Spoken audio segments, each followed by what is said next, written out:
All right, so welcome you guys to the Double Your Practice in 90-Day webinar. I'm so glad to have each and every one of you here with me on this webinar today. Should be a really content-rich webinar for you. I'm definitely going to do everything I can over the next 60 minutes to help you out, to give you as much value as I possibly can, and share really what I think are some of the most cutting edge, relevant, helpful practice building tips, that are really working right now to fill your practice as quickly as possible. So doubling your practice in 90 days, obviously that's a pretty big objective for a lot of us, and I think it's totally doable. I actually had a very unique experience in my practice of doubling my practice much quicker than 90 days, and I'll get into that in some detail, share my story in just a few minutes here. But if you're wondering if that's even possible, and maybe you've been kind of beating your head against the wall a bit, trying to figure out how to get more clients or patients and how this whole marketing thing works, then I think you're definitely in the right place, and you should get a lot of great insights from our time together today. So once again, I see a lot of people joining on the webinar right now. So welcome. Just one more time, you are in the right place if you're on the Double Your Practice in 90-Day webinar.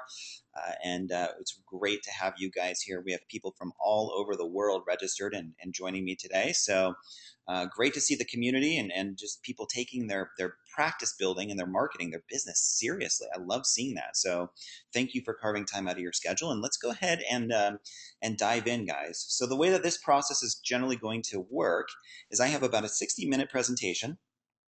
And like I said, it's going to be all content, great value. I honestly don't have anything specific to sell you guys today or anything like that, so don't worry about that. My goal mainly is just to help you out and make sure that I'm giving you as much great content as I can. So at the end of the presentation, I will share just a little bit about how you can work with me in more depth if that's something that would be inspiring or intriguing to you. So I'll go through just a few details on that, and then we'll open it up for questions. So if you do have questions during the presentation today, go ahead and type them into the question field. What I've discovered is that answering all the questions at the end generally works better. So that'll just get everything to flow really nicely, and I'll take a few minutes at the end to answer some of the main questions that I see. So pretty simple. And once again, welcome, and let's go ahead and jump right in, okay?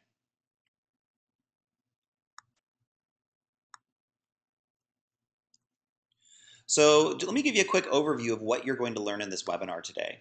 I'm going to reveal an easier way to build your ideal practice or your business that will eliminate about 95% of the stress that you're currently feeling. We're going to talk about how you can charge higher fees for your services and actually attract more clients or patients as a result. A lot of us think of it just the opposite of this, that we have to lower our fees to get more clients in the door. And I have a quite a different take on that I'll cover with you. We're going to talk about the biggest mistakes and pitfalls practitioners make and the exact steps you need to take to avoid them. And I'm going to talk quite a bit about how to set up a simple but powerful online client attraction system that brings ideal clients or patients to you like a magnet. So I hope that sounds helpful and relevant to where you're at right now. I'm really trying to keep this as practical, as action-oriented for you as I can, not just overwhelm you with information or give you a bunch of theory. Everything that I'm sharing is coming directly out of my own experience building a practice and running a very successful coaching business, and also from having coached so many practitioners over the years now. Everything you're going to learn is really a culmination of trial and error and refining our process so we really know down to a science what works. So before we jump into the content, I'm probably new to some of you guys. I do see some familiar names on the webinar, which is great. But if I'm new to you, I just wanted to share a little bit about who I am and kind of my background and where I'm coming from. So over the past several years, I've become a leading authority on practice building and marketing, which has just been awesome. I've totally had a passion for this and have loved sharing this kind of information. And we have a couple of fan pages that are just up to about close to 100,000 people now, and we have a thriving email community. And just it's just been awesome to see the impact that we've made through this coaching work over the entire scope of the world. I've just been thrilled to be able to share this information. I'm the author of Build Your Dream Practice, Online Mastery for Holistic Practitioners, and a book called The Purpose Principle, which is all about the integration of life purpose and health, and some of my unique insights running my clinical practice about how those two are inseparable, basically. And like I said, over the past several years, I've had the good fortune of working with and helping literally thousands of holistic health professionals all over the world. So we've helped a lot of acupuncturists, chiropractors, naturopaths, therapists, coaches, energy healers. My whole thing, what really excites me about this work is helping people that are on a mission to better this planet in some way, that are directly responsible for improving people's lives and healing this world, because it obviously needs it in a lot of ways. And I think the work that you guys are doing out there in the world is amazing and profound, and it deserves to be compensated well. And you deserve to have a lot of freedom and enjoyment in your work, so it's not just stressful all the time and hard. I want to make sure you're getting the right tools to get out of survival mode and make sure that you're just moving forward as powerfully as you possibly can. Now, what's interesting about my background is I came into my private practice with literally zero marketing or business development experience. And in fact, to give you an indication of that, I got my bachelor's degree in basically Buddhist studies and meditation from a private college here in the Boulder area called Naropa, which some of you I'm sure have heard of. And then I went right into to my master's degree, and I had literally no interest in business. Like, I didn't even give it one thought. I was much more interested in like spirituality and personal development, and emotional intelligence than I ever was about how I'm going to like make money and survive in the world and anything like that. And I'm sure a lot of you can relate to that. You don't get into this work, most of you at least, probably thinking of yourself as a business person or an entrepreneur or a marketer.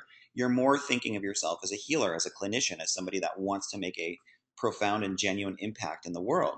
So when I graduated from school, though, and I was put face to face with the daunting reality of building a business, that's when the light bulb went off for me, that I had to switch my identity a little bit and become immersed in a new form of education and start to develop some new skills that previously I had never thought of even once.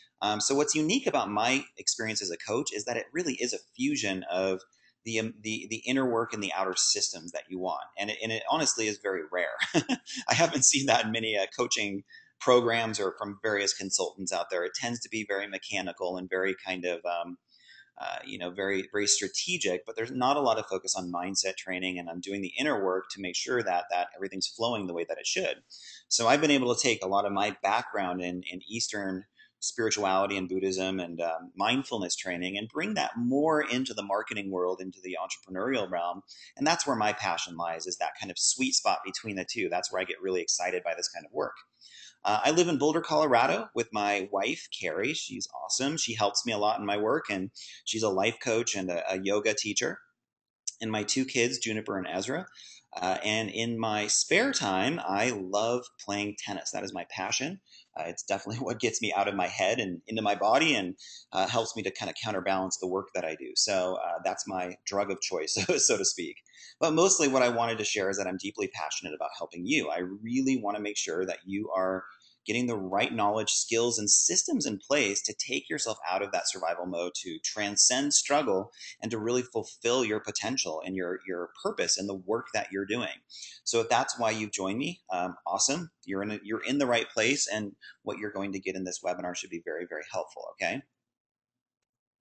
So I want to ask you just point blank, and I want you to be very honest with this, with these questions, and just look at them in a very candid way, because it's very similar. Like when we're working with you in your practice, it's actually very similar to working, for you, with working with your clients or patients. On a certain level, we actually have to diagnose the health and the state of your practice, what your relationship with that is like, in order for you to solve any issues that you're facing or to go to that next level of growth. So we have to take an honest look at this, and we have to take kind of a deep dive into some of these issues to make sure that we're completely aware of and accountable to the reality of our situation now. So I just want you to kind of step back, get out of your head a little bit, and kind of take in these questions and see which of these scenarios kind of trigger something for you. Has it come up for you that you're good at what you do, but you just can't seem to get your message out there to the world? That's a very common one. Or that a lot of the times you don't bring in clients or patients in a consistent and predictable way. And because of that, you might feel like you're riding like a roller coaster in your practice. The whole thing feels kind of inherently groundless and unstable. And week to week, you're just not really sure what your schedule is going to look like. So we all know that that's very stressful and not that much fun. It's not really why we're doing this. Or it could be that you rely heavily on referrals. That's kind of your main way of getting new clients in the door, but you aren't getting enough of them in the door. So, you're getting great feedback. People are out there telling others about what you do, but a lot of those people maybe just aren't coming in, and you're just kind of confused or even flabbergasted about what to do about that. What is the solution to that? It could also be, now this is definitely a very common one here, that you attract too many clients or patients who are looking for a miracle. They don't really get what you do or how your process works. So they come in and they have, a certain pain or health challenge that has been there for like 25 years, and they want you to eliminate that in one session or, even less if possible, right? And it could also be that you feel that you need to lower your prices in order to get more clients in the door.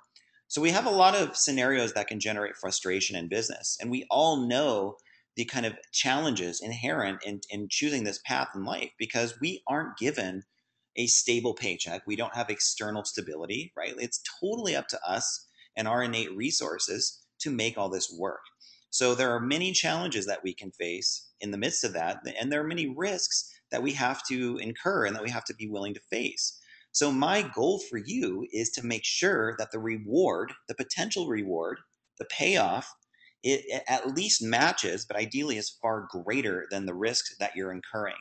A lot of us, I know this directly from the experience in my coaching work, a lot of us are not feeling that. We kind of vaguely know that we're meant to do something big in the world, that we can make this impact and help people in profound ways. But we're feeling like so much of that struggle or that survival mode and that day to day kind of low grade stress that we've kind of lost touch with the reward, with the ultimate payoff of choosing a career path that maybe is a little bit more risky than just working in a corporation or doing what a lot of people do, right? There's a reason why people don't choose this. But, I want to make sure that the reward is accessible to you and that you know exactly what to do to actualize that. So if you actually implement, like if you actually do what you're going to learn in this webinar and you really take it to heart, I'm extremely optimistic, about your future success. Just one sec, guys. And the reason that 80% of small businesses fail within 5 years, there are tangible reasons why this happens. And this is true. I mean, we've seen this across the board for holistic practices, for a lot of different kind of service-based businesses. This is pretty much the norm, that if you ask them within 5 years if they're still in business, 80% of them will say no. Or they're doing it very, very part-time, and you can't even really call it a business. It's more of a hobby at that point. There are tangible reasons why this happens. They're not getting enough clients in the door, which equals financial struggle. That's not going to be sustainable for very long. Or they aren't getting the right clients in the door. So they might be getting enough clients, but a lot of the people coming through just really aren't that good of a fit for them. There's a lack of congruence between their values and what this person is expecting, and that easily leads to burnout. Or they feel overwhelmed wearing all of the hats in their business. So they're trying to do everything, and at the end of the day, they're just exhausted, and then they have to wake up and do it all over again. So which of these can you relate to? Maybe just one of them, maybe all three of them. But whatever the main kind of roadblock is for you, we just want to make sure that you have solutions in place so you don't fall into that 80%, and you have tangible solutions that you can, rely on year after year to allow your business to be sustainable, right? So there truly is a science behind solving these widespread problems, and that is what we are going to be covering today. They're all kind of interrelated, like all the strategies and tips I'm going to be giving you basically help on multiple levels. So they will help you attract more clients, but they'll also help you attract better clients or higher quality clients that are more receptive to what you do. And it'll help you ultimately to automate more of what you do and start to outsource more, so it frees up more of your time and energy to live your life. So this is definitely true. There's a 99% chance that you never learn this in your clinical training, which is a big reason why you may feel the stress, the limits, or the struggle that you currently do. Most of us were just never trained in running a real business or in marketing or entrepreneurship. We are heavily trained in our clinical skills, hopefully, and we kind of bank on the hope that that's going to be enough to get us through. But there's this whole other skill set that we need to really focus on and develop if we want to be a successful business owner, not just a successful clinician. So what I'm going to do is cover three kind of core steps that you want to take to really get these solutions in place and make sure that you're that we get this goal of doubling your practice in 90 days to be, that's totally feasible for you, that you can actually do that. But even beyond that, that you have a framework of sustainability, of stability for years to come. So, step number one, as I mentioned, a lot of my focus in coaching is on the inner process, the inner game, the inner work that you want to do. So that's what I'm going to recommend first, is to really get clear on that and to do the inner work of exposing and liberating limiting beliefs around self-worth and money. So a lot of us come into our practice with a fair amount of baggage around the topics of self-worth and money. Some of that is just from what we've been taught from our childhood, from our parents, from our schools, from even our clinical training. We see a lot of examples of lack, of poverty, of people struggling in practice, and they model this example that isn't all that inspiring for us. So we carry all of that conditioning into our practice, and it's no wonder why we find it to be difficult. So, what I've definitely learned time and again in my life is that the universe is constantly reinforcing what we believe to be true about ourselves. And there's no greater mirror for our inner world, our inner belief system, than our private practice and our relationship with money. So if you're currently making, $15,000 a year or $100,000 a year, that's never a random process. It's always a reflection of what you believe to be true about yourself. And basically, your external world is just mirroring that back to you.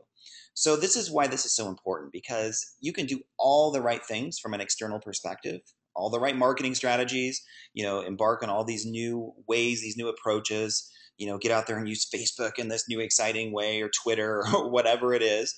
But if you're holding on to this limited financial blueprint, you'll keep getting the same results. And that gets exceedingly frustrating for a lot of us, right?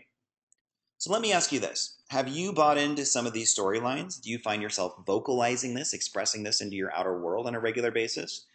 And we have numerous examples of what this can look like, but a few of them would be: people can't afford my service.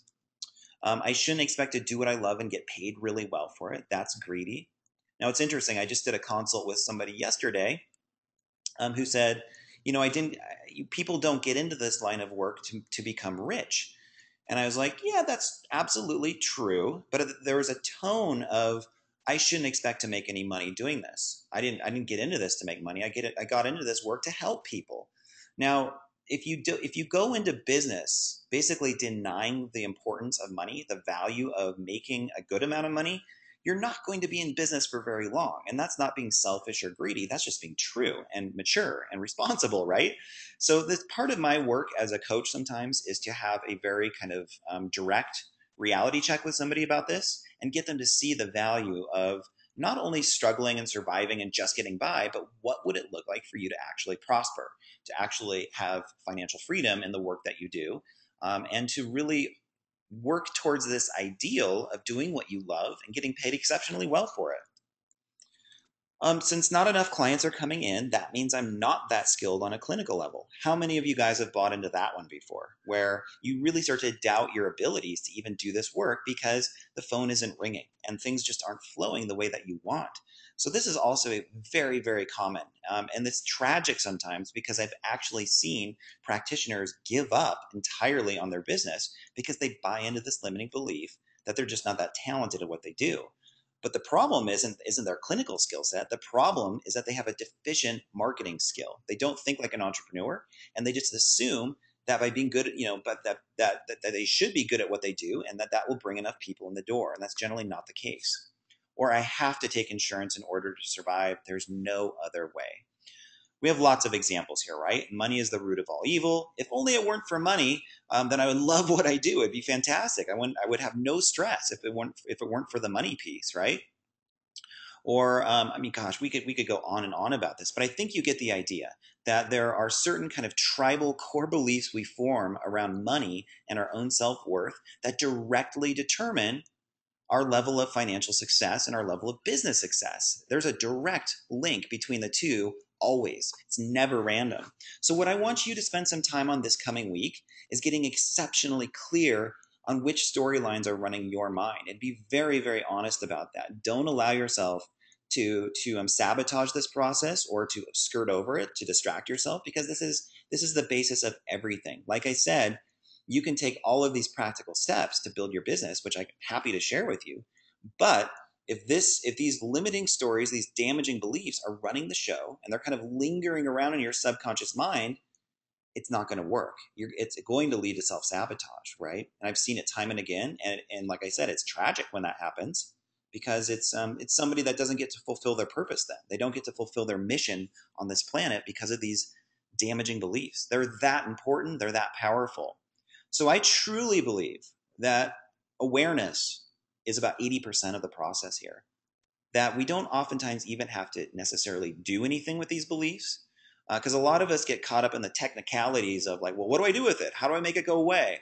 What's the best way to clear it out? What I've discovered is that just being genuinely aware of and accountable to what we've been taught and starting to see it as an illusion, to see that the untruth of it, the myth of it, is literally about 80% of it. So just seeing it oftentimes frees it. There's a direct correlation between the two. But a lot of us are afraid to really see it because these beliefs form a core part of our identity. And we actually have to like physically, or like almost literally die on a certain level to let go of beliefs like this. Now, the cool thing is we get to reinvent ourselves and be born again on a certain level when we let go of these beliefs. We get to create what we want from there, and we can construct a reality and a framework for living that is way more powerful, way more abundant, way more expansive, and ultimately way more helpful to the rest of the world, right? So 80% of this is awareness. And I just want you to spend some time this week really focusing on that. So why do you need to transform your relationship with money? Because you're always going to make the amount of money that you believe you are worth. And investing in developing your clinical or marketing skills will never work if your financial belief system is broken. And also, it's very interesting, but your clients can energetically sense how prosperous and abundant you are or how contracted you are with money. Sometimes that happens on a very subtle level where it's just something that they pick up on very subtly. Sometimes it's a very overt process where you're just not that skilled at handling finances in the practice, or you tend to undermine the amount you charge a lot, and you're constantly offering discounts, and you feel like kind of desperate or urgent. I mean, people pick up on all of this. People are very intelligent, and a lot of the times it's not necessarily on a conscious level, but there's something energetically that is either going to attract them to you or make them go away. So if you felt like, gosh, why aren't more people coming, or I'm having to work really, really hard to get the people in the door that I have, I really want you to tune in with the kind of energy that you're conveying to the world and see what you need to shift there. The great news about that is that you have 100% power to basically create whatever you want in that regard. So if you decide there are energetic blocks or deficiencies or areas of stagnation, you're the one who's doing that. You're the one creating that. And because of that, you have the full power to repurpose it, to recreate it however you want. So limiting money beliefs can literally block you from attracting your ideal clients and creating your ideal life. They are that powerful. So that's why I'm giving this some attention right now, right? So my main practical tip for you starting now, and I don't make, but I strongly I strongly encourage all of my coaching clients when they work with me to do this, is to have a daily success ritual that liberates you from limiting beliefs and helps you directly experience the natural state of purpose and confidence that is who you really are, and that commands value in your market. So, and this could take a lot of different forms. I think this is a very personal process. What I've noticed though is that a lot of us come into this work with a fairly conscious, spiritual, aware background, and that's what leads us to this work. But habitually, we tend to deny or overlook the importance of money and how we integrate money and business into our own inner world, into our awareness, into our spiritual life. So what I'm suggesting is that if you can even take 5 minutes a day to incorporate a kind of a mindfulness awareness practice around money and business, that can be very transformative. So it could just be like a matter of visualizing what you really want in your practice over the next month. So if you have a goal to see 40 patients a week, you can steep your mind in the felt sense of that. What would that really look like for you as if it's here now? And really kind of anchor in the visuals, the emotions of that experience. Very, very simple. But those kinds of practices where you're visualizing, you're imagining, you're anchoring it in as if it's here now, they can be very profound, very transformative. And when I did this, I'll share my story here for just a minute. I think it's kind of interesting. When I committed to this kind of practice, I had the experience of doubling my practice, my business, within 2 weeks without changing anything on the outside. So my experience was very interesting, and I just want to take a couple of minutes to share that in case you haven't heard that before. And I'm sure I'm mainly sharing this because I'm sure you can relate on some level. Um, like I said, when I graduated and I was facing the daunting prospect of building a private practice, my brain kind of went into this immediate fight or flight place with it, where I was just like, oh my gosh, I basically have to kind of ditch everything that I've known up until this point and just try new things and get out there and take massive action and put myself in uncomfortable positions like networking groups and public speaking and doing all these things that I was just kind of like, oh, do I really have to do this? And there was value in that for sure for me because it helped me overcome a lot of my a lot of my shortcomings in my character for sure. But for the first 2 years of building my practice, I was just in this low grade state of fight or flight. I'm sure my adrenals were just tapped out, and I just was constantly kind of anxious about my situation. I really couldn't relax. I felt pretty much overwhelmed, and there was quite honestly a feeling of hopelessness undermining the whole thing because what I noticed was that I was trying all these things. I was putting a lot of willpower into it, and I was getting very limited results back. So after 2 years, I was up to 15 to 20 patients a week, which I know was better than some people that I went to school with. But there was this feeling like it should have been so much more at that point, and I was working way too hard to see those kinds of results. So I came to this place of like, there has to be a better way than this. My goodness. And I think that's where we often get to, where the thing that the primary kind of force that causes us to transform our situation is exhaustion or just a lack of tolerance for any more. So I hit that wall after 2 years of pretty extreme hardship there. And that's when I decided to reintegrate everything that I had learned about, like, mindfulness and meditation and Eastern spirituality into my business. Like, I basically let that go. And I was like, you know what? All that stuff is kind of irrelevant. I just need to get out there and try new things and just be responsible and take action, right? So I took a leap of faith and I spent basically like a week, or it was actually like 3 or 4 days. It wasn't even very long, kind of like not scheduling patients, spending a lot of time alone in my office, just focusing on my mind, watching my thoughts and all these beliefs swirl in around what I had created over the past 2 years.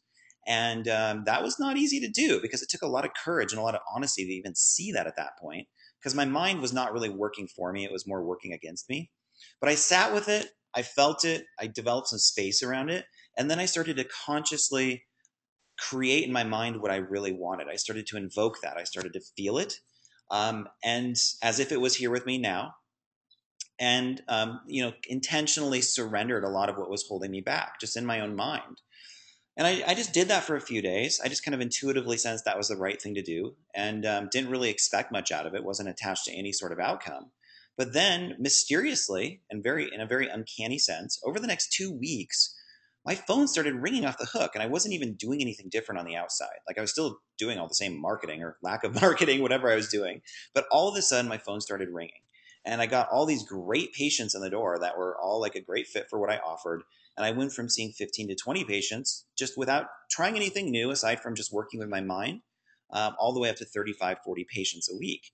And then from there, it just kept growing and growing. And especially at that point, I hired a business coach who helped me learn systems and learn how to market the right way. And that's when things just took off. And I just never looked back. But I just wanted to share that experience with you because I think a lot of you guys maybe can relate to that it's really easy to kind of give up on your own intuition and what you intuitively know to be true when you're in business. And you think you need to rely on all this conventional advice and, all these practical strategies. And there's a lot of value in that for sure, but not if it's just causing you to ignore your own inner voice. And I just want to make sure that you're in touch with that and that you're not allowing your intuition to go dormant in the way that you grow your business. I believe your intuition probably even brought you to this webinar today, which is really cool. But I just wanted to plant that seed because it's really, really important. So the big takeaway from this tip, starting now, starting like today or tomorrow, get a 5 to 10 minute success ritual in place where you start to liberate your relationship with money. You start to see it in a new way. You set clear goals for your business. Everything's structured internally so you know exactly what you want. And you're not allowing yourself to have this free floating kind of anxious experience about your numbers and your finances and things like that. Okay. Okay, so switching gears. Actually, I'm going to hop off and grab a quick sip of water. Make sure you guys are doing well. Cool. So just a quick show of hands. Can everybody kind of relate to that, or like did you get some good insights just kind of hitting that particular theme? I have a lot more to share about practical systems and the nuts and bolts of marketing for sure, but I just wanted to touch base. Click your hand icon if that was helpful, just to cover that and make sure we're all on the same page there. Awesome. I see a lot of hands going up. Linda, Leah, Megan. Nancy says yes. Rita, awesome. Safia, Seema, Whitney, thank you so much. That's great. I'm glad to see that that made a connection for you guys. Really cool. All right, so quick sip of water and we'll jump back in, guys. All right, so my second tip for you, my second step, is you want to create marketing systems that attract the right people to your services in a predictable and automated fashion. So I want you to write this down. That what systems do is they take the guesswork out of building a business. They take the guesswork out of it. So if you feel like week to week, you're just not, you have no real idea what's going to happen, and it just feels like it's all just random, that's not where you want to be in business. That's a drain on your energy and it's stressful. So we want systems that create predictability and automation in what you're doing, okay? Now, one of the biggest mistakes practitioners make, one of the very biggest mistakes that I see time and again, is that most practitioners assume that word of mouth referrals will be enough to build their business if they are skilled at their craft. So, this is my experience having coached literally thousands of practitioners at this point. There are always going to be a few businesses, a few practices out there where this is true, where they don't have to do any marketing at all. They don't even have to think of that. They have a very unique kind of constellation of amazing clinical skills and people skills. And some people just exude so much charisma and their ability to connect with people is so off the charts that they never really even think about marketing because people just flock to them. There is a certain kind of practitioner that I've seen where that's absolutely true. What I want to say about that, though, is that's not the norm. That's the exception. That's like one out of every 100, one out of every maybe 200 practices is like that. Yet a lot of us buy into this belief that that's where we want to be. So if you're an introvert, or if you're just maybe not that much of a people person, or you're really really good at what you do, but maybe there are some deficiencies in terms of how you communicate your findings or how you connect with clients, then the word of mouth piece is not going to be enough completely. That's been my experience. And you have to implement systems that generate a lot more exposure, a lot more visibility for what you do. Now, it in no way means you're bad at what you do or that your clinical skill is lacking. It just means you want to think like a business owner, like an entrepreneur, and get some of these systems in place, okay? So I don't recommend just relying on word of mouth. I think that's a slow way to build your business. It's basically like keeping the brake on. One foot's on the brake the entire time. Referrals are great, don't get me wrong, but you should not rely exclusively on word of mouth because you have no control over this, and it will lead to frustration and anxiety for most practices.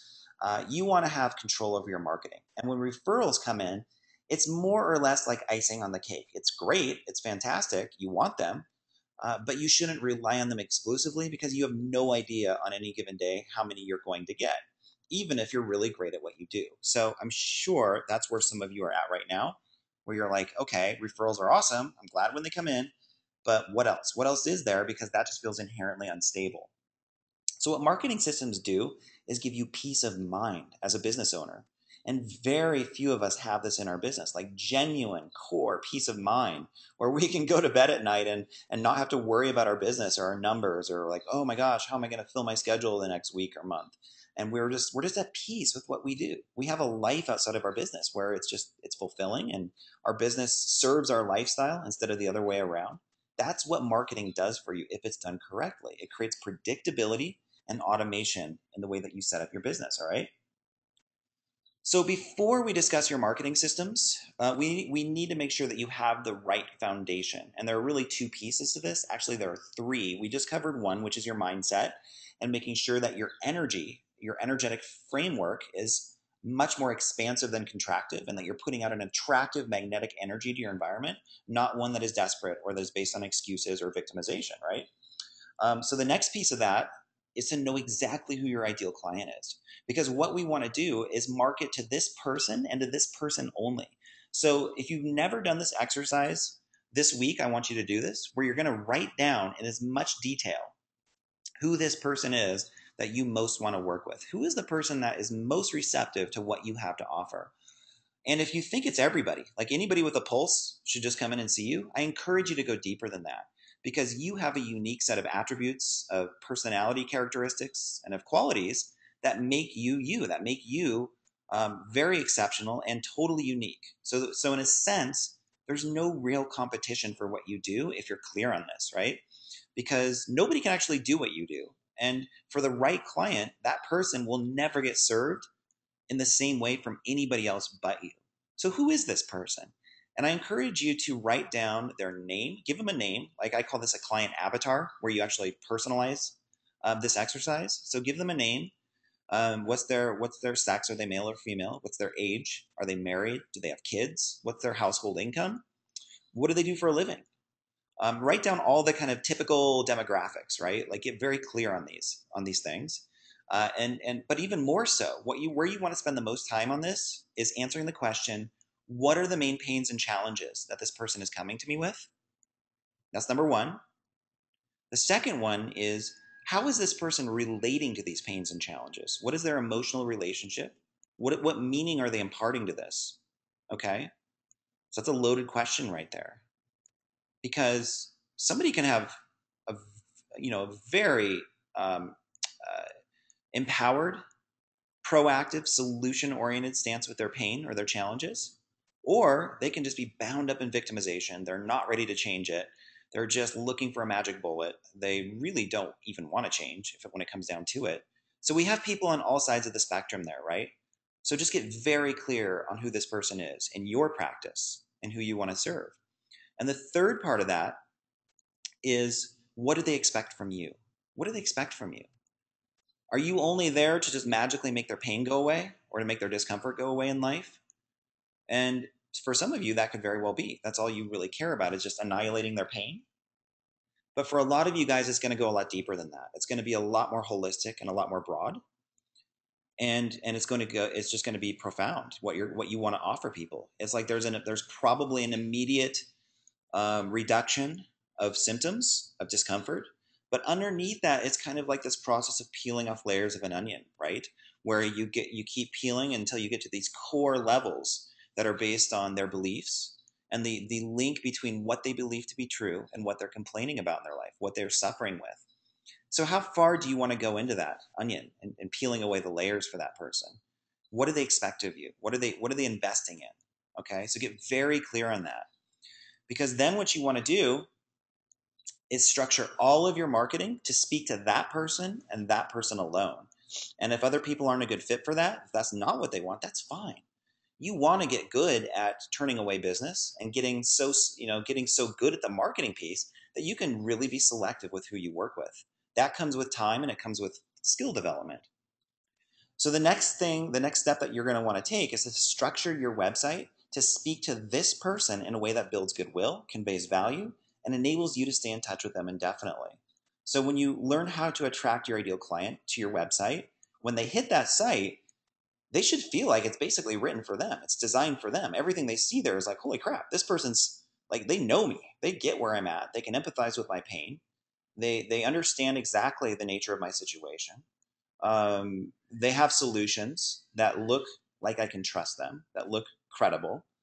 And there's a congruency between what they want, what their desires are, and what they see on your site in terms of how you can help them. Okay. So what most of us do on our website is we have all the same information as any other practitioner in town. We talk about our office hours, like a couple paragraphs that go into the theory behind what we do, right? We give this basic kind of cookie cutter information, and we expect that to be enough.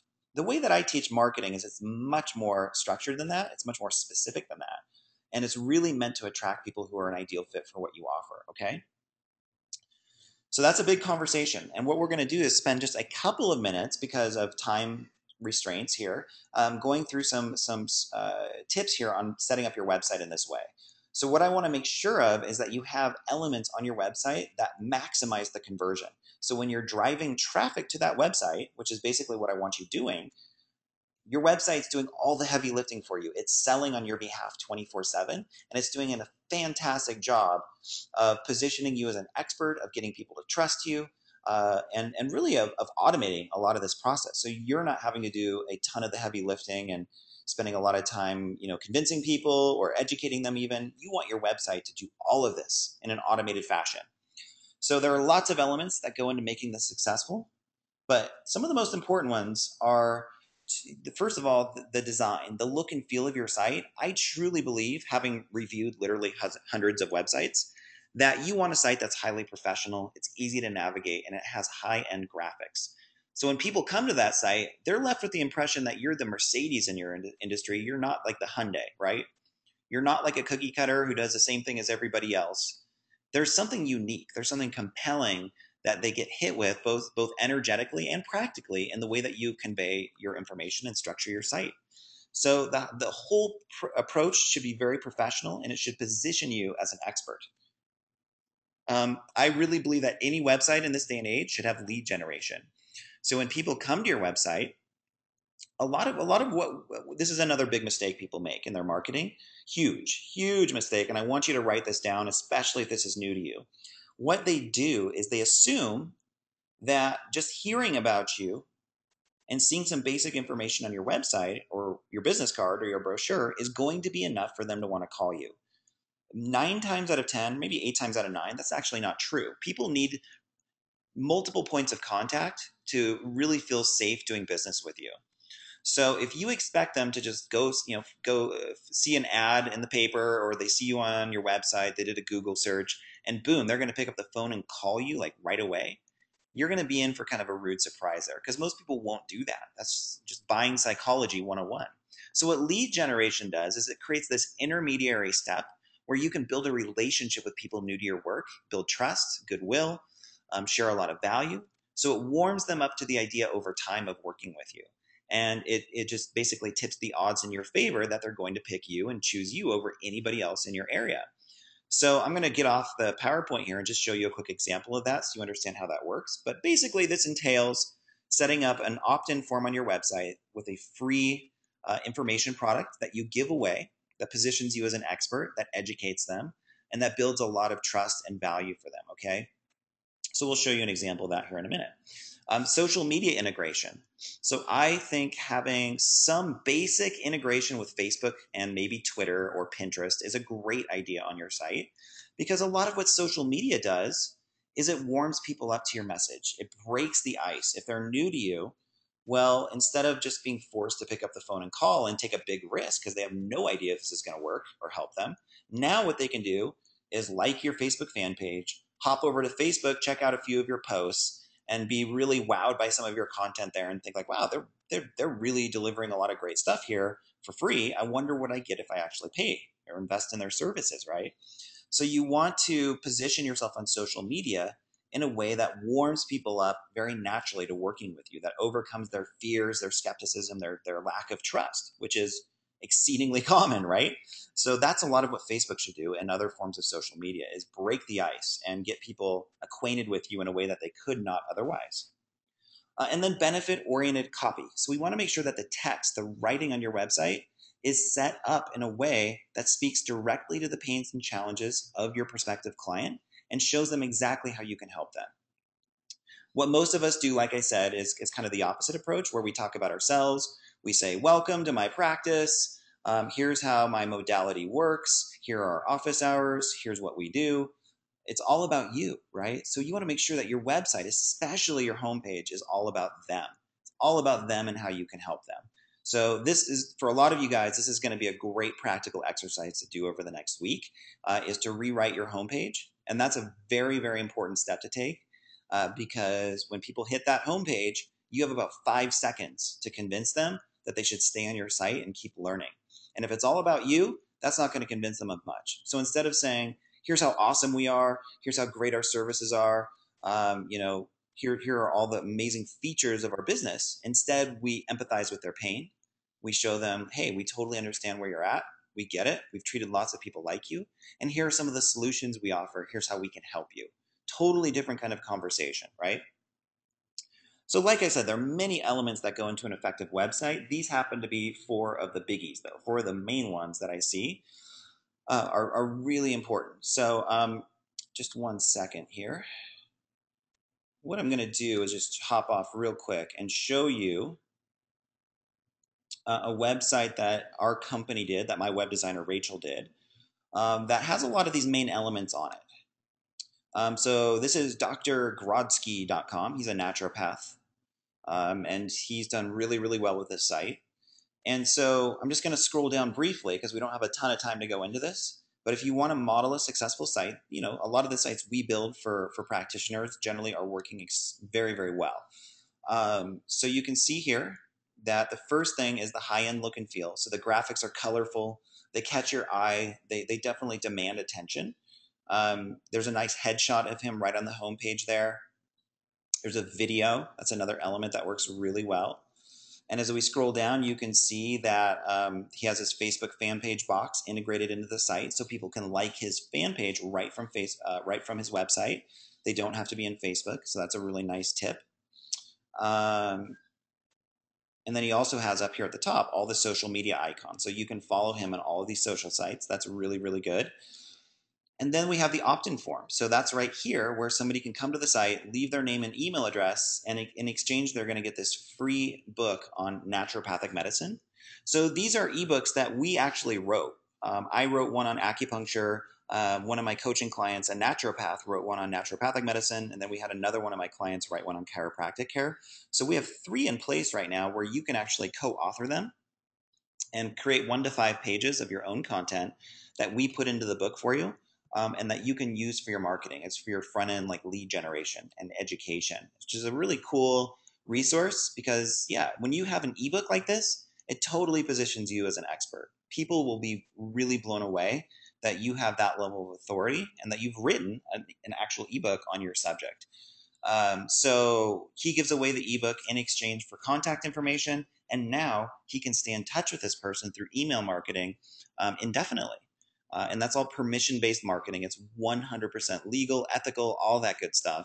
And it's one of the main ways that we can actually take a lot of the stress out of what we do, because that database becomes one of your greatest assets in your business. If you can grow that email list up to thousands of people over the next couple of years, well, guess what? That built-in network will pretty much sustain what you do in a very leveraged way. It's that powerful, it's that important, and it's something that I coach on in a lot of depth because it's a game changer once you get that in place, all right? All right, so I think we covered all of the main points there. But yeah, so we have, if you wanted to chat with Rachel, my web designer, she designs all of our sites for us.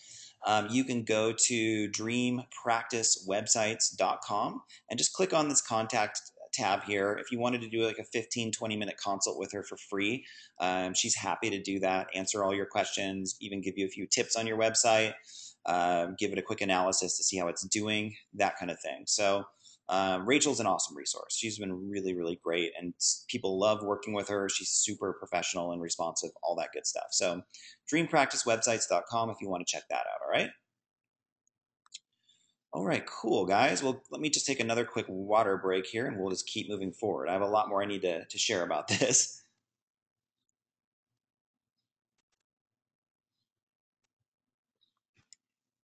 All right, back to my handy-dandy PowerPoint here. Hold on one sec. Okay, so once we structure our website the right way, for maximum conversion, to position ourselves as authorities, and to basically stack the odds in our favor in an automated way to get people to work with us and want to invest in what we do versus others.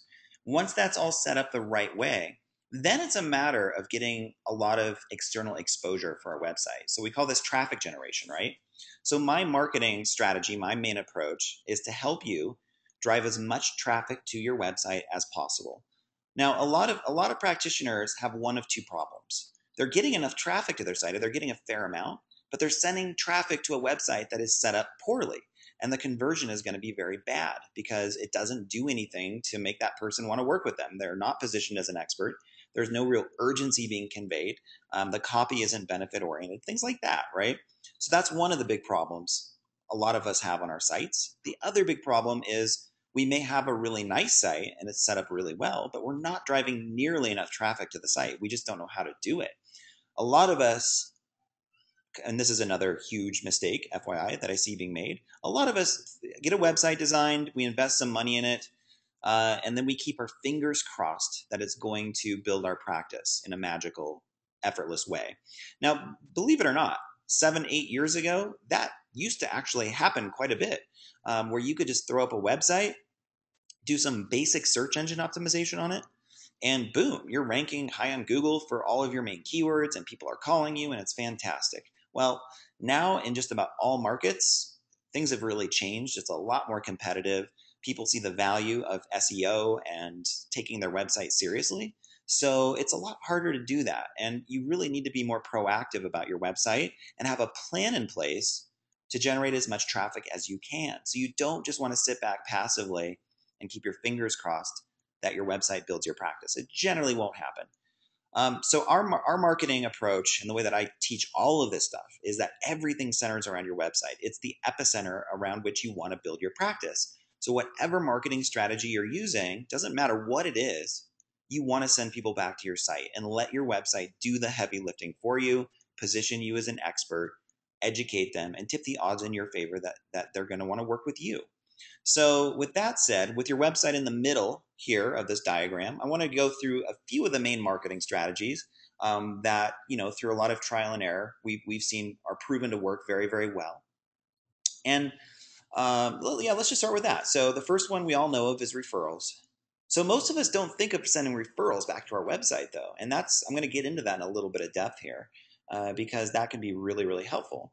The second one is advertising. So that's using display ads or classified ads or pay-per-click ads on the internet. The third one is networking. That would be doing networking groups like BNI or other kinds of networking venues in your community. The fourth one would be using media outlets and trying to get your practice featured in a story in the local paper or even on the news. Health fairs, for a lot of us, can also be very effective. Using video in our marketing.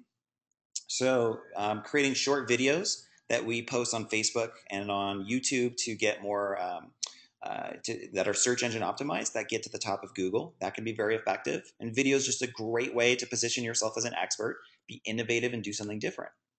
Blogging and search engine optimization.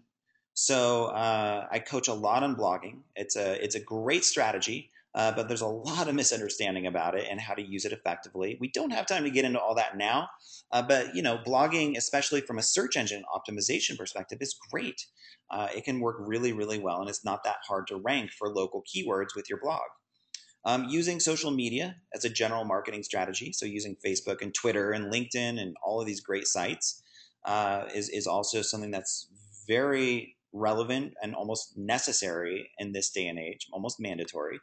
Cross promotion. So that's where you connect with other business owners in your local area and you set up a mutual referral system with them. So it has to be a system, can't just be some random, let's send each other business kind of proposal. Like, we want to get you implementing a real system. So that's a in-depth subject right there about how to do that. But I just want to get you thinking in this direction, that if you're an acupuncturist, make sure that you're connected with fitness centers and gyms, yoga places, chiropractors, medical doctors, and so on. Or, if you're a chiropractor, same idea. Are you connected with a naturopath, a psychologist, a psychotherapist, and that you have a mutual referral system in place? And then public speaking. So getting out there and setting up like one speaking gig a month, whether it's in your office or at health food stores or corporations, wherever, is also a great strategy for a lot of us. But as you can see, everything here is going to filter back through your website. So whatever strategy you're using, you're constantly sending people back to your website and getting them to see how awesome your work is, how well you can connect with them, and then you get them on your email list so you can stay in touch with them, all right? Now, a lot of us are going to look at this slide, and there's part of our brain that gets excited and says, wow, I finally kind of see this clearly now, what I need to be doing to get more exposure and to get more clients in the door. That's great. That's, that clarity is awesome. But then there's another part of our brain that tends to go into overwhelm mode and think like, oh my gosh, I have to do all of this to have success. And so what I'm going to suggest is no, you don't. What you really want to do is pick out 2 to 4 of these strategies that resonate with you the most and really dive deeply into them and master them until you're seeing great results from them, okay?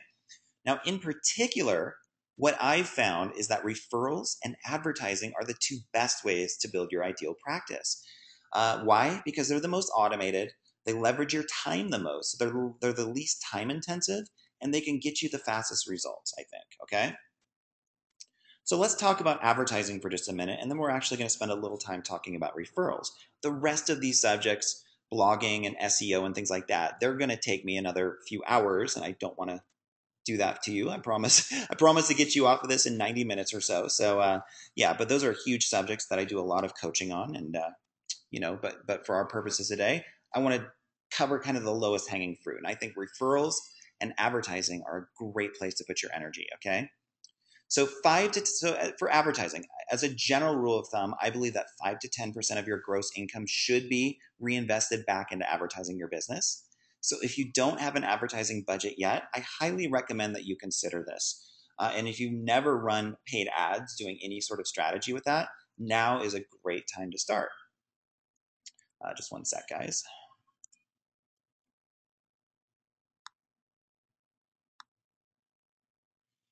All right, cool.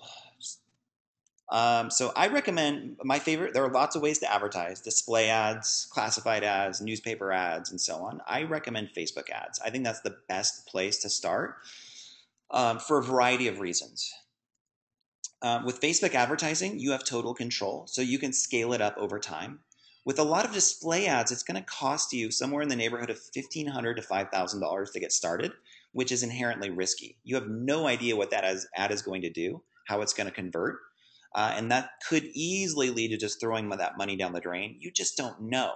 With Facebook ads, you can start a budget of like $3 to $5 a day. And then once you get campaigns that are working, you can scale them up over time. So you have total control. So if you get your campaigns generating results at $5 a day, well, then you can scale it up to $10 or $15 a day or more, and all the way up to several $100s a day if you want, depending on how much you want to grow your business. One of the main reasons I love Facebook marketing in general is that it's authentic and it's meaningful. It leads with value and substance rather than hypey marketing crap.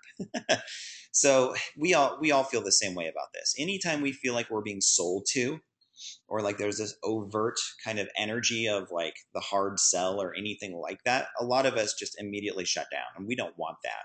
And we certainly don't want to market in that way. What I love about Facebook marketing is that the whole process you bring people through leads with value, meaning you're genuinely intending to help them and to share great information and to inspire people. A lot of what I do on Facebook, my 2 fan pages are just under 100,000 people now. So in this past year, really in the past 4 months, they've really exploded with viral growth, which has just been awesome to see. But one of the ways I've done that, if you go to my fan pages, you'll see exactly this, is I call myself like a virtual cheerleader for people. I'm there to like support the best qualities in people and to find their kind of, authentic nature that is pure and that is powerful, and to speak to that place only. That's a lot of how I use Facebook marketing, is to attract a lot of people who are longing for that and who want that kind of connection. And when people come to me to do coaching work, that's the context that I'm bringing them through. So they already resonate with my message. They already get kind of fundamentally what my values are. And by the time they're ready to work with me, they're like, this makes total sense. I don't have to convince them. I don't have to coerce them in any way, or even try to kind of get them to see my point of view or sell them on what I do. They've already seen the value there, and it's just a natural, seamless fit. So that's what you want. You want to take people through an authentic and meaningful context. Right now, Facebook advertising is really cheaper than any other platform. I just saw this really interesting graphic that was for the average 1,000 impressions you get from Facebook, meaning the 1,000 eyeballs on your ad, It's about 25 cents on average. Whereas for display ads, you know how much that is on average? $32. So to reach 1,000 sets of eyes, you have to spend 32 bucks with the average display ad. Whereas right now on Facebook, it's about 25 cents. So it's dramatically cheaper than any other medium. It's a lot cheaper than Google AdWords right now too, from what I've seen. And that graphic actually said it was about a fifth of the cost of Google AdWords right now. So it's really cheap. And in general, if you do it the right way, and that's a big if, because learning how to run ads on Facebook is a skill that you develop. It's an actual tangible skill that you were probably not taught at any point in your clinical training. But if you do it the right way, which is a lot of what I coach on, you can get a great return on investment from Facebook ads. So I've personally spent a ton of money on Facebook ads, but the only way I could do that is if I'm getting a great return on investment, right? So this stuff isn't just theory to me. It's like I practice it all day long, and it works great. So I say this often. If people ask me if I had to build my practice from scratch, knowing what I know now, what would I do? I would honestly have an amazing website that I'm sending people to from Facebook all day long. And I'd be running ads on Facebook that drive traffic to my website in the most targeted, authentic way possible. And I can virtually guarantee you that would just flood my practice quickly because I'm really good at that now and I know how to do it. That's a skill, though, that comes with practice and with the right training. So as another example, Facebook advertising works for really any kind of small business owner. So we've worked with, like I said, a lot of holistic practitioners, but we've also had the opportunity to work with a pretty diverse array of businesses at this point to help them with this. So one of my clients, Brenna, she's the owner of the Nest Nail Spa in the Denver area here. She used Facebook to gross over $20,000 income per month within her first 6 months of business. And her fan page is now at 2,000 fans, and Facebook is her number one method for website traffic and new sales by far. So when she first came to see me and reached out for help, she felt concerned about her new business because she did not understand marketing. She did not know how to get that exposure. And she was like, "Oh my gosh, I'm taking out all this debt and these loans, and I got this overhead now. How do I get clients, customers in the door?" She didn't really understand how to do that. So we set up her fan page. We got her Facebook advertising campaigns going. And it was literally like turning the on switch to her business. So within a matter of days, she was generating all these new likes to her fan page, getting way more traffic to her website from her ads. And they have just been cranking with that process ever since. They are on track to definitely more than double their gross income within the next few months, easily, just from what they're doing on Facebook. So we have, we have examples of acupuncturists, chiropractors, therapists, naturopaths doing this as well. It's really the same process across any kind of small business with some slight tweaks and nuances. But like I said, this is a skill that takes a little bit of practice, and you don't want to just jump into advertising with this attitude of like, well, I guess I'll try it. I'll throw up an ad and spend $5 and see if it works. That's not going to get it done. So if if you really want to get great results from advertising, you want to treat it seriously, like a skill set that you are really developing over time and mastering, okay? This happens to be one of the most profitable skill sets you can master right now because it alleviates so much of the pain that you might be feeling in your business because it literally does turn the on switch to your business. You're just instantly getting way more visibility and exposure than you ever could through word of mouth referrals. So like I said, my fan pages have close to 100,000 people on them. Initially, when I started, I did a fair amount of Facebook advertising to quickly ramp up my numbers. And just as an example, on one of my pages on the facebook.com/Kevin Doherty online, we had within a week, we got like 800 new fans on that page. Wait, I'm sorry. This was a ways back. I'm actually trying to refresh what happened. It was way, way, way, way, way bigger than that. So we were getting like 700-800 fans a day for a period of time there from our ads, getting new likes for about 10 to 13 cents each. And actually in the course of a week, we got several thousand, like 6,000 new fans onto the page. That gives you an example of how quickly you can grow a fan page using Facebook ads. And the ideal is to get people off of Facebook and over to your website over and over again. That's where you sell what you do. It's not on Facebook, it's on your website, all right? So a quick reminder, the key to effective advertising is to let go of your attachment to getting more clients. Instead, you're just there to help people. And if people come in for treatment, that's great. And if not, that's fine too. So this is really the most powerful mindset you need to embrace to sell more effectively. So I call this the art of selling without selling, where you're not going into any of this with this big attachment to getting more clients and selling what you do. You're going into this to help people and to help more people than you ever could not using social media. So are people on social media to buy from you? No. People are on social media to see pictures of their kids or other people's kids, to chat with their friends, to see inspiring messages, to get some support. That's why they're on Facebook, right? So if all you're trying to do is sell and get clients, it's not going to work. And unfortunately, I'm just blown away when I see it, but most people still relate to it like that in their business. They don't really understand the psychology behind marketing on social media. So if you can go into advertising and marketing on Facebook with this attitude of like, I just want to attract a huge community of people that resonate with my message. If you have a local practice, then, you bring them in locally to start with. And by doing that, by sharing a lot of great value and having the right process that I take people through, I'm inevitably going to convert a certain percentage of those into paying clients or patients. That's a much healthier attitude than being like, oh crap, I got to get more people in the door. I guess I'll throw up an ad and see if it works, right? So mindset is huge in this stuff, especially with social media, because it's so transparent. People can tell what you're up to. They can tell what your motives are. So as I said, there's a learning curve with Facebook ads, but you can definitely jump in right now and start experimenting on your own with a $5 a day budget. Just head over to facebook.com/advertising. And what I recommend is starting get new like campaigns and website click campaigns. And your goal is to get those for under 50 cents. So if your lifetime client value is over $500, which I think it generally should be for most of you, meaning that the average client or patient spends at least $500 during the lifetime of their visits with you, then this should be a very profitable and dependable way to build your business fast. So I want you to just keep that in mind. In particular, I would definitely focus heavily on website click ads right now, just getting a lot of traffic over to your website from Facebook. All right.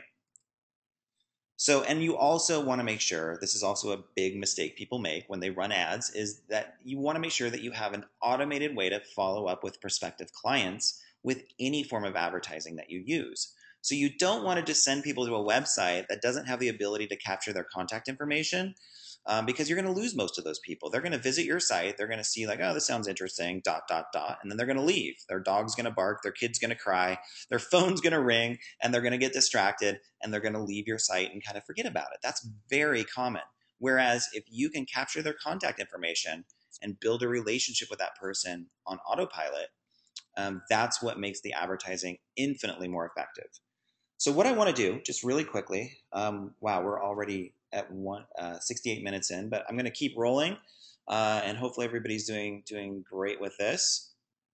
What I wanted to do is just really quickly hop into the Facebook Ad Manager, and I don't have time in this webinar right now to show you all the ins and outs of setting up ads effectively.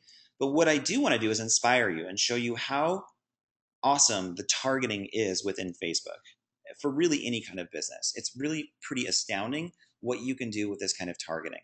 So what I'm going to do is just, and you can go to facebook.com/ads or /advertising to set up your campaigns and to get this whole process started.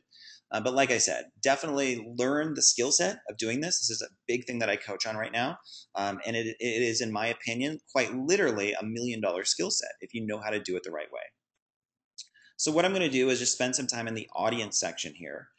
And I'm going to take the example of my local area. So let's say I was a practitioner in the Boulder, Denver area here in Colorado, and I was just looking to build a large audience of people in this in my local market, and just basically get that kind of mild celebrity status for what I do. So here's what I would do for that. Okay, so the first thing I'm going to do is go under locations, and I'm going to type in some of the main cities that I want to serve.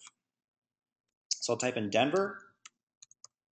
I'll type in Boulder, and we have quite a few. I'm not going to type them all in, but this will just give you a sense of how this all works.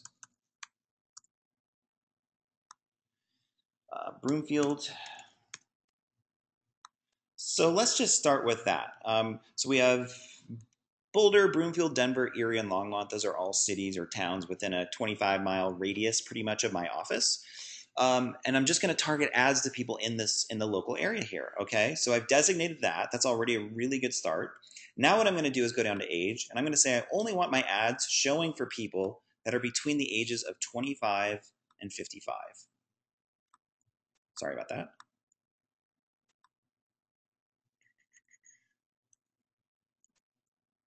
So we'll go up to 55 here. Or I guess it set it at 60. That's fine. So 25 to 60 years old. And now let's say that I mainly treat women. So I'm going to keep it on the gender as female. So we can see right here that already this ad is going to be pretty targeted because it's already meeting some of the criteria of my ideal client. And I'm going to be getting in front of potentially 640,000 people in my local area. That's a lot of people. That is a lot of people to potentially show ads to on Facebook. So what I'm going to do then is just keep narrowing down the criteria and make this ad as targeted as I possibly can. So I want to choose English speaking. And now what I'm going to do is in this interest section, I'm going to type in some of the interests my ideal patient would have. So we can start with like our modalities. Like they're interested in acupuncture. They're interested in chiropractic. They're interested in natural health.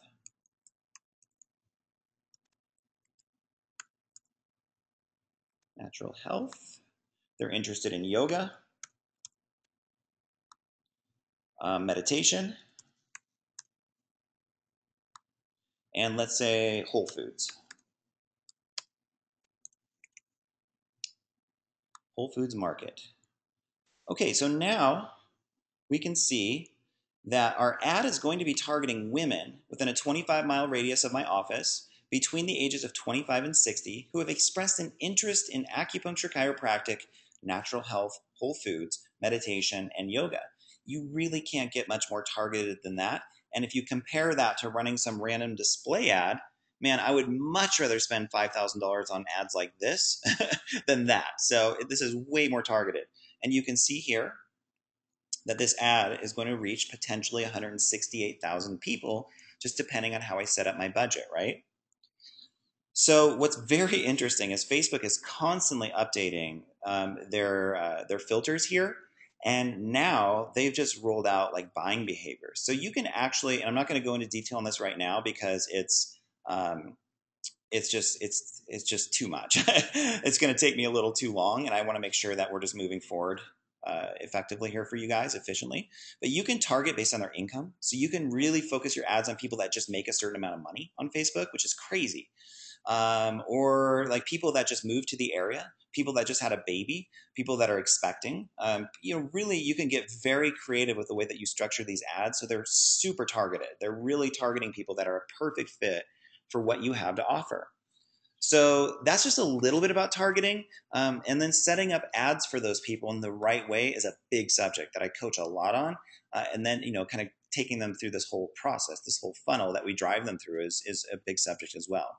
But you can also see here under pricing that I can start my budget with as little as $5 a day. So that's 150 bucks a month to get going. And then if I see some really good results from this ad, then I can just scale it up and I can reinvest some of the money that I'm making back into advertising on Facebook, right?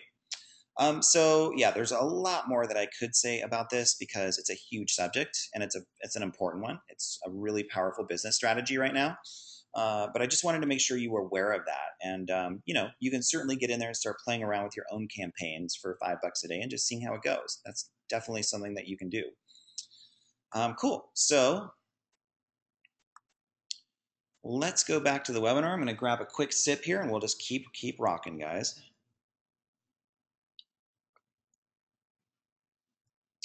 All right, so my third step for you, as I mentioned, so advertising and referrals are really kind of the main areas you want to focus on to build your practice. I mean, there are many others that factor into this that will help these systems.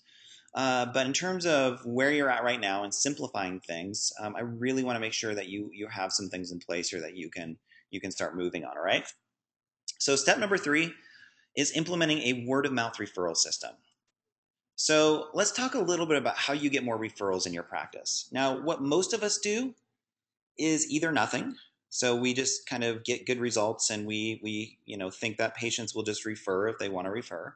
So we either do nothing Or we have kind of an antiquated approach where we just hand out a business card, and maybe sometimes we have kind of an awkward conversation with a client where we're like, yeah, if you know anybody who's interested, here's a business card. Can you give this to them, please? And most of us, from what I found, don't really enjoy doing that. It's not that fun and it feels kind of weird. So, if we're going to get more referrals, we want to do it in a way that is seamless, that is not awkward, and that is as convenient as possible for the person we're encouraging to refer to us. All right. So, just doing great work is not enough. You actually have to be proactive and implement a system to maximize referrals. Okay. Giving out business cards is an antiquated approach, and it often feels kind of forced because it's too inconvenient for people. They get a business card from you, they stuff it in their purse. Sometime in the future, they're going to have to remember to whip that thing out and be like, "Oh yeah, I'm seeing Doctor So and So. You should maybe give this a try." Like it's just kind of a clunky process that somebody's expected to perform. So there has to be a better way than that. So what we've discovered, and this is through a lot of trial and error in my own practice and in my coaching work, what I've discovered is that that the best method is to send an email to all satisfied clients with an invitation to send two people they know to your website, ideally to a page set up specifically for people being referred to you. So, email marketing is extremely powerful for your practice, and 99% of us are way under leveraging the potential with email marketing in all ways, not just with referrals, but in terms of staying in touch with people and just really great brand recognition and viral marketing. There's so much you can do with email marketing that you may not have even thought of.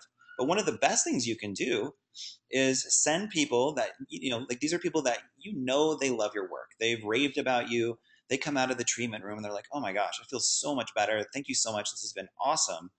Those kinds of patients should be given some sort of gentle nudge to refer to you. Absolutely.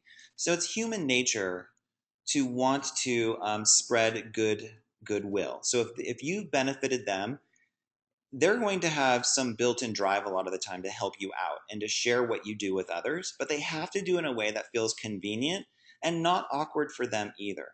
This is where email comes in because email is a form of communication that is so non-invasive and kind of benign that it just works in this way and it's very convenient. So let's say Bob walks out of the treatment room. He's like, "Oh my gosh, my neck feels so much better. Thank you. This has been awesome. You're the best."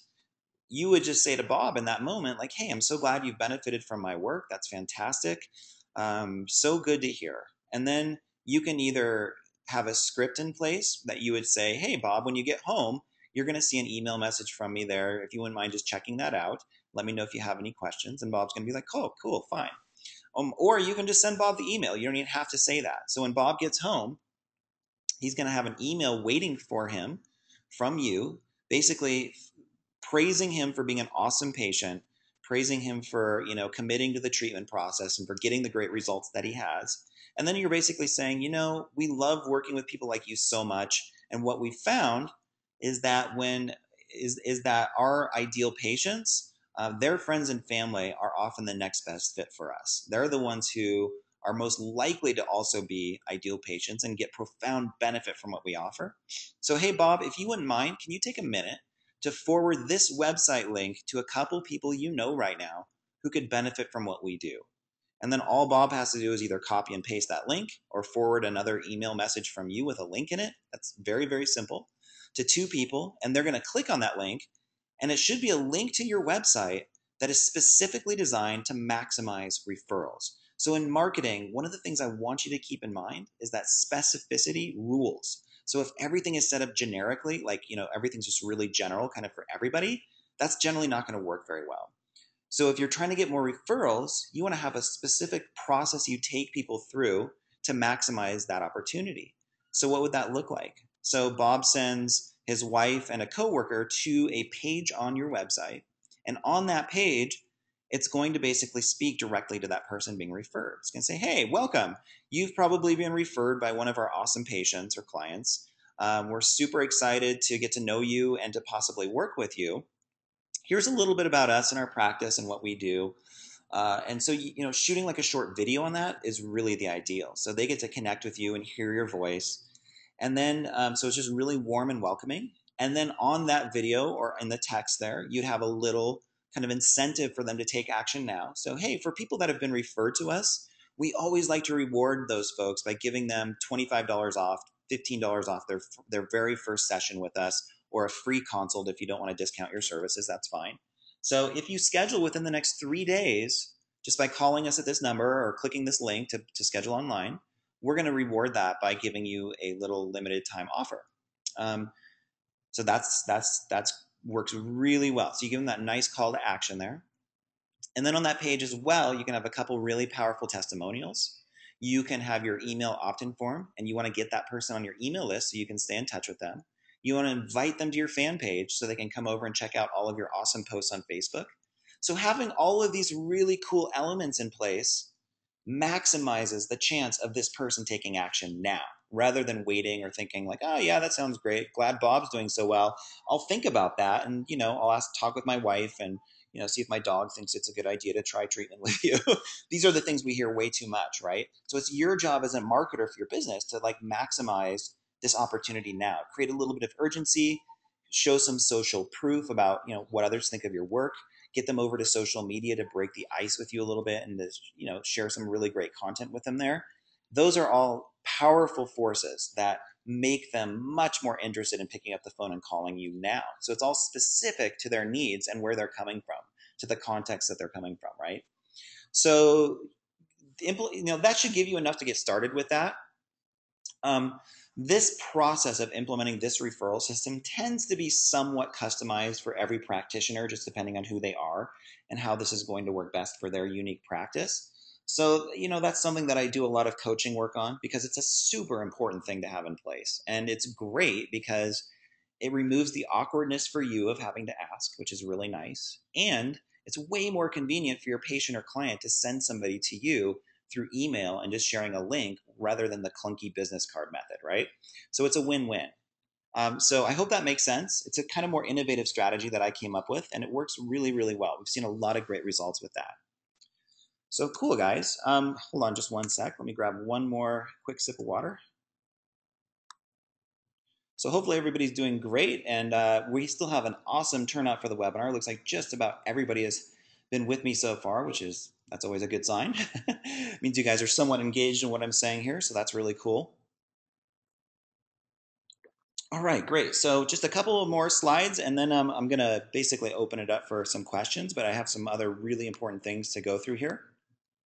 So let me just give you a quick summary. To double your practice in the next 90 days, here's what I think you need to do. First of all, you need to start thinking like an entrepreneur by expanding your vision of what's possible and letting go of beliefs that keep you stuck or growing slowly.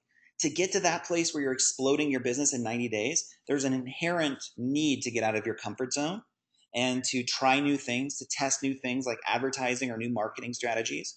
A lot of us stay stuck where we are because it's comfortable and we don't want to try new things because it's scary, it's uncertain. So there's always a sense of like if we want to grow really fast, we have to manage some risk. We have to be willing to jump into some uncertain territory. And that's what being an empowered entrepreneur, an empowered business owner is all about.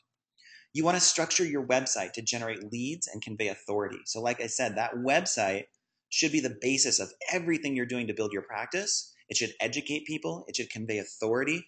It should stack the odds overwhelmingly in your favor that they're going to want to work with you. So there are specific elements we want to see on that website to ensure that that's happening. And then you want to flip on the switch to your business by exploding your visibility through advertising. And I would recommend starting with Facebook for the reasons we talked about, that it's so controllable. It's very low risk. You can get started at a very low budget. The context is very authentic and meaningful that you're taking people through. And if you develop this skill, this can be one of the most profitable skill sets that you ever have in business because it solves a major problem of getting visibility and getting enough clients to even hear your name out there. And you want to maximize referrals by implementing an email follow-up system. So all of the satisfied clients and patients you have right now from this point forward should be followed up with via email, where you praise them, you say how great it's been to work with them, and you just very gently encourage them to share a link to your website to 2 people they know who could benefit from what you offer. Very simple. And then I didn't really have a chance to talk about this, but another huge mistake that undermines so much success in practice is poor contact management systems. So we want to make sure that you're using tools like with online technology, like email marketing and Facebook, to basically just stay in really effective touch with people, and that people never slip through the cracks in your practice. So when old clients stop seeing you and they haven't come in for a few months, you want to have systems in place to stay in touch with those folks indefinitely. So brand awareness is really, really important, and just keeping your name out there for people to see. Otherwise, people inevitably forget about you. And that's not anything personal. It's just that everybody's distracted. Everybody has issues that they're tending to in their daily life. So we just want to make sure that you have automated systems in place that leverage your time and that get your name out there on a regular basis for people that are new to your work, prospective clients, people that are in your work, current clients, and people that were in a part of your services, previous clients. Okay. All right, so cool. So this is some of the main content that I wanted to share with you guys, and I truly believe that if you take action on this, you're going to see amazing results. And so I hope you've gotten a tremendous amount of value from this content, and you're already starting to see some really great potential and some opportunities in your practice where maybe before there were bottlenecks or areas of stagnation. Hopefully this frees up some energy for you, gets you thinking in some new directions, and you feel much more excited, much more hopeful about your future implementing this information. So cool. If you guys have really resonated with this presentation, you love the content. Like I said, I don't have anything to sell you. There's no product or anything that I want to sell you guys or anything today. But what I would like to do is extend an invitation to you to apply for a free business strategy session. And this would be with either myself or one of my practice growth advisors. And this gives you an opportunity to sit on the phone with us for about 60 minutes, just one-on-one, where we can basically diagnose your practice. It's very similar to kind of what you do with patients or clients, but we're going to do it for your practice. So we're going to take a clear look at where you're at right now, what's working for you, what's not working. We're going to talk about some of the frustrations and challenges you're facing right now, some of the areas of concern in your business. And we're basically going to diagnose that and come up with a clear sense of, just to give you a lot of clarity, a lot of focus on where you're actually at right now and what's that actually costing you to be there? What's the impact of that in your life? That's an incredibly helpful conversation to have, because that's the entry point into any kind of transformation. From there, in this strategy session, what we're going to do is basically lay out a vision of where you really want to be. Like if you could wave a magic wand in 12 months from now, have your ideal practice in front of you, what would that look like for you? Exactly what would that look like? How much money are you making? How many clients are you seeing? What does your schedule look like? And really, how do you feel about that? What sort of impact has that had in your life, right? So that's also extremely helpful. And then we're going to come up with a plan to basically merge those two together from where you are right now to where you really want to be in your ideal practice, and talk about what's the fastest way to get you there, using marketing strategies, using practice management strategies, and mindset training. What's the fastest way to get you there? Okay. So these strategies tend to be very deep, very helpful, very transformative. I truly believe this is one of the most profitable, most helpful things you can do with your time, is to work with people that have done exactly what you want to do, and that are a few steps ahead of you or many steps ahead. So my practice growth advisors, it's really cool. We have people that have worked with me in a very intimate way over the years, and they've gotten tremendous results from what I've taught them. And these are folks that are at a six-figure level minimally in their practice right now. So they're willing to sit on the phone with you for an hour and basically help you in your business. So it'll either be myself or somebody that is in that situation where they've kind of broken through to the other side. All right. So if you'd like to apply for this, it is an application process. We can't do this with everybody because we really want to do these calls with only practitioners we know we can help. And because our audience is so big at this point, we are somewhat selective about who we take onto these calls. But I would love for you to apply, and there's really no reason why you shouldn't. If you're ready to move forward in your business, it's an awesome opportunity. So go ahead and go to buildyourdreampractice.net/apply. And that will take you to a form that you're going to want to fill out. Take you about 10 minutes. Pretty basic, but it'll ask you some pointed questions about your business. and one of us will get back to you, pretty quickly here, usually within 24 or 48 hours, let you know if you've been approved for that, and then we'll schedule a time with you to sit down and basically work on your business for about 60 minutes. So at the end of that call, basically one of two things is going to happen. If we know really clearly, and it's just really obvious that we're a great fit for you, and we have like a lot of the solutions you're looking for, then we can talk about what it would be like to work with me in a coaching environment, and what one of our programs would look like for you, and we'll share all the details. But we would only cover that if it's obvious that that's going to help, because we only like to work with people that we know we can help in our coaching programs. So we are fairly selective about who we take in there. But yeah, if it's an obvious fit, we'll go ahead and chat about that. And if not, that's not a big deal. We're totally fine with that. And we just want to help you. So if it gets to that place, we'll cover some details. If not, no worries. So cool, guys. That's pretty much it. Buildyourdreampractice.net/apply. And what I'd like to do now is go ahead and just open up the webinar just for a few minutes here and see if we had any questions that people had during the presentation today, okay? So cool. Let's go ahead and dive into that and see what people had to say. And if you do have questions now, go ahead and type them into the question field, and I'm happy to help you out about anything that we talked about today, okay? Safia is asking if there's going to be a replay of the webinar. So I'm going to be posting a 48-hour replay of this webinar. It'll be up for 2 days. You'll get an email notice of that, okay? Okay, cool.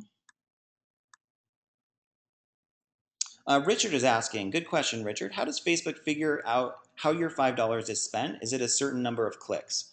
So you can set up your ad campaigns, like a click to website campaign. You'll see that option when you set up your account. For instance, that's exactly what it would be. Facebook's going to designate a certain number of clicks to your website based on that $5 spend. So that totally depends on how good your ad is, how much it connects with the people you're targeting, how many of them click on it. So with Facebook ads, there's something called the click-through ratio, or the CTR, and your CPC, which is your cost per click, and they're directly interrelated. So the higher your CTR, your click-through ratio is, the lower your cost per click is. So one of the things you're trying to do on your ads, Richard, is make them compelling enough for people to click on, because the more people that actually click on them, the cheaper your cost per click is going to be.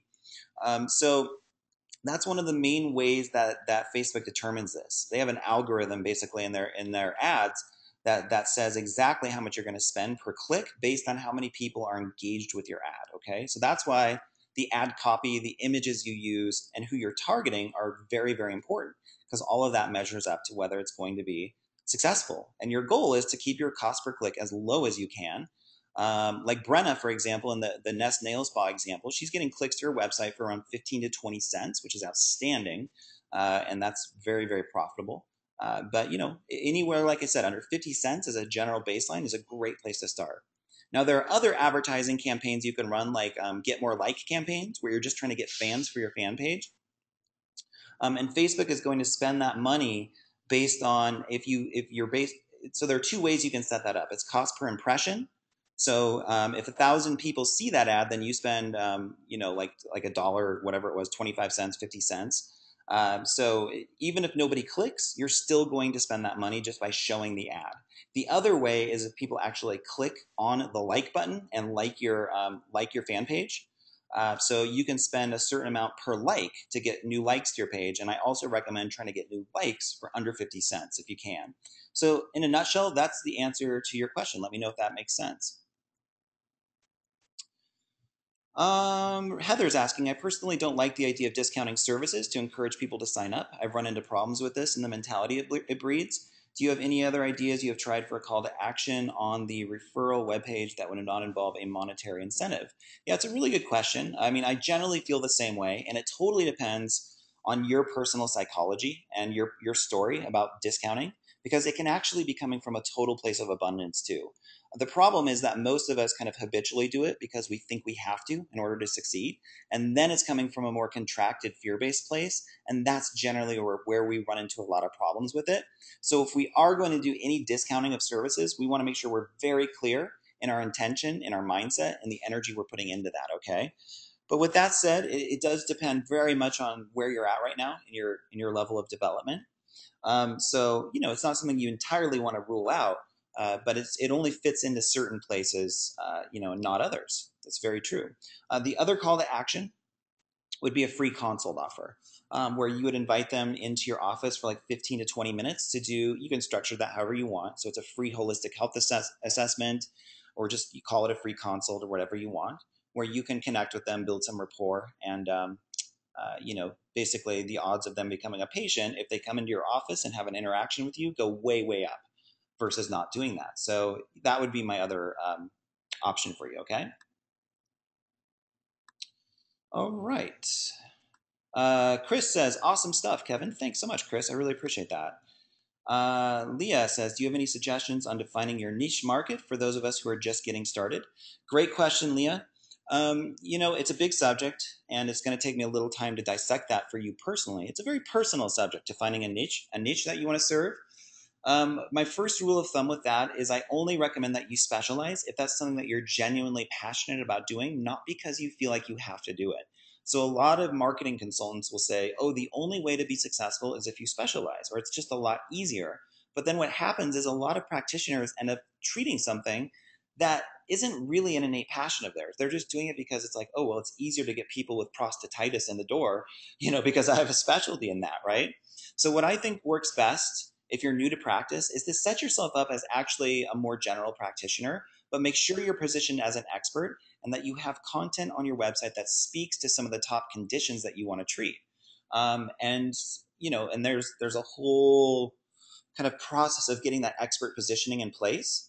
So we don't have time to go into all of that right now, but I would set it up a little bit more generally at first. Get your hands on a lot of people out there, get some more experience, and let that happen more or less organically. So if you find that you really love treating insomnia or anxiety after seeing a couple hundred patients, that just resonates with you the most, then let that happen very naturally. That was my experience in practice, where I was always more of a general practitioner, but then I found I had kind of a unique gift for treating more psycho-emotional disorders. And I was just attracting people like that. It was effortless. People were just coming based on that. I was getting a lot of referrals based on that. So I think you want to let that happen in a more organic way and not try to force it, but keep it in mind. It's great to have some area of specialty or focus, but only do it if you feel really inspired to do it. Okay. Okay. Cool. Seeing some nice comments coming in. Thank you so much for that, guys. Seema is saying I forgot to add my location when I ran ads on Facebook. Yeah, that's I see this a lot. Where if you don't do the location setting, then you're going to show your ads to people in Australia and New Zealand and New York, and that's not what you want if you're a local business, right? So you got to make sure you're really careful with that. How do you go back and add location? Seema, you can edit the ad. There's a little link you can see inside of your ad manager to edit that ad campaign. Or if it's easier, sometimes it is easier just to actually delete the ad and start over and just set up the whole thing again. Once you get good at running Facebook ads, it generally takes about 5 minutes to set up a campaign. It's really, really fast. Heather says, great advice. Glad that was helpful. Awesome. Safia says, what are some of the common roadblocks you see that new graduates are encountering? Well, Safia, I think we covered a lot of that on this webinar. I mean, some of these main pitfalls that I see are both for new practitioners and for, honestly, I've seen a lot of practitioners in practice for 10, 15 years with a lot of these roadblocks where their website isn't set up the right way. They don't see the value in investing in a really good website. They don't have great contact management systems, so they're losing a lot of business because they don't stay in touch with people effectively. Another major roadblock is having a built-in belief system that is working against you as a business owner. So if you came out of school, like what happened to me in my training was a lot of the people were teaching because they could never really get a practice together themselves. So by default, they ended up teaching to make a living. But then what they end up doing is kind of instilling that kind of poverty mindset onto the students. So they're like, wow, it's really hard, guys. Good luck with this. Don't expect to make money. It's going to take you 10 years to even break even. So if you've been indoctrinated with a lot of those beliefs, that's a huge roadblock. And that's very common coming out of schools. So I encourage you to just really give yourself permission to not buy into any of that. Instead, put your focus on what we're talking about in this webinar. So I hope the energy comes through to you guys. Like, you can pretty much do whatever you want in your practice. You can create whatever level of success you want, but you have to think like an entrepreneur. You can't just buy into a lot of the limiting beliefs that clinicians have about what we're doing here. So this is a business. Let's treat it like that, right? If you do that, you'll be fine and you'll do really, really well. Can you localize, Safi, let me know if that helps. Richard's asking, can you localize your Facebook ad by zip code? Richard, I think you can. I've never actually run campaigns like that. Hold on one sec. If I can't figure this out in the first few seconds, I'm not. Yeah, it says by zip.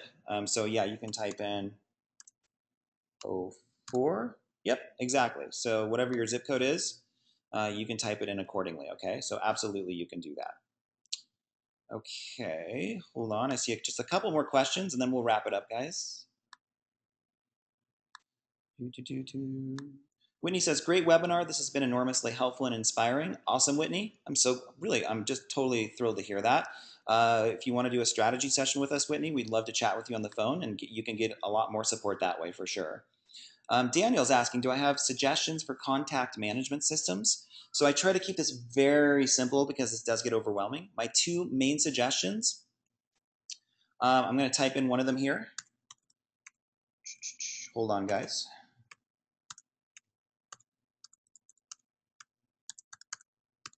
Good question, by the way. So you should see a link popping through for you guys right now. So that's aweber.com, kdoherty.aweber.com. And that is one of my favorite email marketing systems. So what I recommend is a combination of email marketing and Facebook for your contact management. Facebook is awesome for contact management because when people like your fan page, they're going to see your post showing up in their newsfeed. So think of the patient who had to quit treatment with you, and then 3 months later, they're still seeing your content out there on the Facebook newsfeed. Do you think that optimizes the chance of them working with you again? Absolutely. So Facebook is awesome for this, and it's really one of the easiest ways to implement great contact management. Just getting people onto your fan page, because they're going to be, if they're on Facebook, which everybody is, they're going to see your posts in their newsfeed on a regular basis, and you can make offers to them. You can run ads to them. I mean, you can be very, very targeted. And then with Aweber, that's an email marketing system that you're going to want to integrate into your website to capture contact information for your site. Okay. So Richard's saying I live in a big city, so by just using city, it would hit a lot of people on the other side of town. That would not be ideal. Yeah, it depends, Richard. My thought process is you want to think a little bigger, even sometimes than 20, 25 miles, because you want to think of yourself as a celebrity of sorts on Facebook in your local area. So if you're attracting people just from the whole general vicinity, you can get a really large audience of local people. And maybe not all of them are going to be an ideal client because they're a little too far away. But if they're like 40 miles from you and they're just loving your content on Facebook, what happens on Facebook is people start liking and sharing that. They start sharing it with their friends. They might have some friends who live closer to you, and there's a really good chance of that happening because the average person has about 200 friends on Facebook. And some of them are going to live, right nearby for sure. So yeah, I mean, I would start with 25 miles and just do it by zip code. But then if you feel like your ads are kind of getting maxed out in terms of your visibility, then start going a little broader than that. Okay. Safia says, thanks for all the tips. My pleasure. Mutha's asking, how do you establish yourself as an expert if you are just starting off with Reiki, tarot cards, and life coaching? Well, review some of the main elements for conversion on your website. That's huge, is having videos, information products, high-end look and feel to your website, really good copy, a dynamic blog, like really awesome content on your blog. Proactively building up your Facebook fan page audience so you're getting that up to 3,000, 5,000, 10,000 people as quickly as you can. That's all expert positioning. So as the size of your audience grows, that makes a big deal. That makes a big difference for people when they're considering working with you. They're going to be like, wow, they have 10,000 fans on Facebook. They must be popular. They must be good at what they do. So that these little elements oftentimes, believe it or not, have a lot more to do with being perceived as an expert than the actual seminars you've taken, the clinical training that you've had, or even the credentials after your name. It's very interesting. But that's a big subject. But I would start with some of those main elements on your website, okay? Michael's asking, Dr. Michael, hi there. Is if your target market is very, very small and specific, can Facebook still be effective, or would LinkedIn be a better bet? No, definitely try Facebook because 1.1 billion people are on Facebook, way more than LinkedIn. And generally, even in small areas like that, you can still have a lot of success running your ads.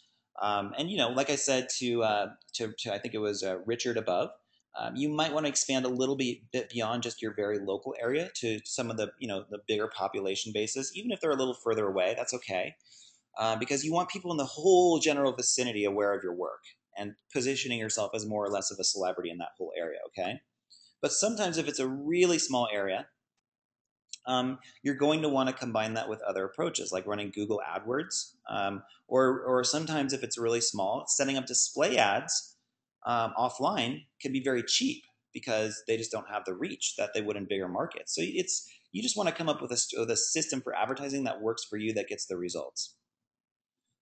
Silver saying, thank you, Kevin. This has probably been the best webinar for small business. Great energy, excellent information. That's awesome to hear, Silver. I'm so glad that's been the case for you. Fantastic. Really good stuff, guys. Well, it looks like we answered all the main questions, so I think we're going to wrap it up there. We are almost 2 hours in, so yeah, I got to drink some water before my voice completely goes here. But once again, I'd love to work with you personally or have one of my practice advisors work with you. buildyourdreampractice.net/apply. Definitely fill out that application. I promise we won't bite. We're very nice. We'll help you out as much as we can, and if we think it's a great fit, we'll share a little bit more about working with us. If not, no problem, and we'll just give you as much value as we possibly can for an hour. Okay.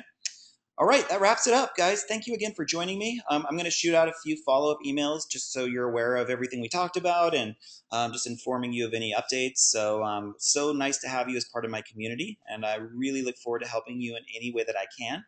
Thank you again for joining me on this webinar. I wish you nothing but the best for your future practice success, and we'll be in touch soon. All the best, and take care, and make it a wonderful rest of the day. Bye for now.